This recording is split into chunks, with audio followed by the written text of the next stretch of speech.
So there you go, Canadian wine lovers. I'm sitting here with Gabriel, winemaker at Cave Spring Vineyard, located on the Beamsville Bench in Niagara. I've been so intrigued by the background of Cave Spring, by the rich history behind Cave Spring label. Well, thank you for having us as well, because your passion excites me, because we are all geeks here and passionate. I've been with Cave Spring for 13 years and attracted, just like you, to the story and the history and the origin of Cave Spring.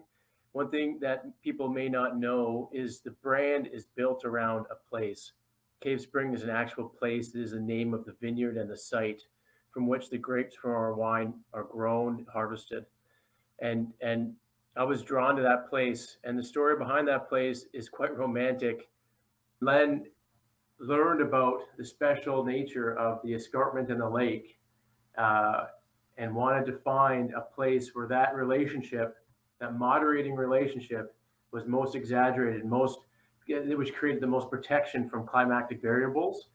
And so his father and himself, they rented a plane, they flew over the peninsula, they did scouting and research, and identified Cave Spring as a special place, which it is. And one of the reasons that he was so attracted to Cave Spring is he wanted to build a brand around a place, not just around the family name. And that is as an enthusiast as well, I was equally drawn to that as the story. And so the family started with 14 acres on that site, and over the last 40 years have organically grown it. And so we're 160 acres, sorry, on the Beamsville Bench, but 130 contiguous at Cave Spring. One thing that we noticed, first and foremost, it's the value proposition. Okay. For me, and then like I can tell about like the Cap Franc, the Dolomite Cap Franc for $27. Absolutely blow the value out of the water. And on the other hand, you get to the estate Chardonnay at $19.95. You're like, holy moly. So my question to you, is it a challenge for you to keep that value proposition every year in and year out? Because it's probably something, it's one of your biggest challenge.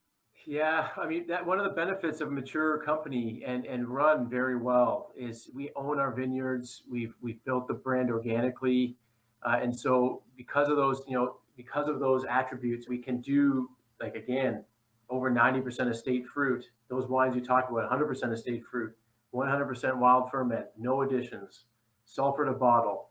There's always economy in that with inflation, but we still, even when we were faced with those tough decisions, we try to do so with the understanding that we really want to keep some value in the product. Pretty cool. Okay, let's go to the CSV series, because yes. I've tasted 1,200 wines, Canadian wines, last year. we do that. Yeah, around 1,200. So, and I gave 94 points plus to a handful of these wines. And I believe that Chardonnay is one of the things that we do best in our country. From you guys, I gave the CSV Chardonnay 2020 vintage 94 points. It's my assessment. I believe that this wine can go toe-to-toe with some of the top Chardonnay produced in this country. And it's one of the, like, it's right there with the top that I've tasted last year. And at $32. Now, at that point, I'm like, geez. That Chardonnay came from 7 rows of 47-year-old Chardonnay vines. There's old, gnarly trunks. And we bring it in, whole cluster, cold settle the juice, and then ferment naturally in barrel. That ferment in the 2020 specifically fermented for 20 months. I know, it's just like you get that crazy, it walks the edge, right? It has that edge of it. It's like, is there a little bit of, is it edgy? Oh no, it's clean. It's a beautiful balance there. And that was it. So ferments for 20 months, and then a little sulfur to finish, and that's it. And then bottle. So, and no new oak in the wine. We find, we're not against new oak. I don't want to speak against new oak, but to find in our terroir that salinity, that focus, that tension. It just, you don't want to hide that, right? Yeah, hey, Gabe, thanks for being so generous with your time. Hopefully we can make it, and we'll spend more time together. We might do a little bit of a barrel tasting for the future, thing. And we'll bring the camera, and we'll do something pretty cool for the members. How about that? Carl, you got it. Let's do it. I love it.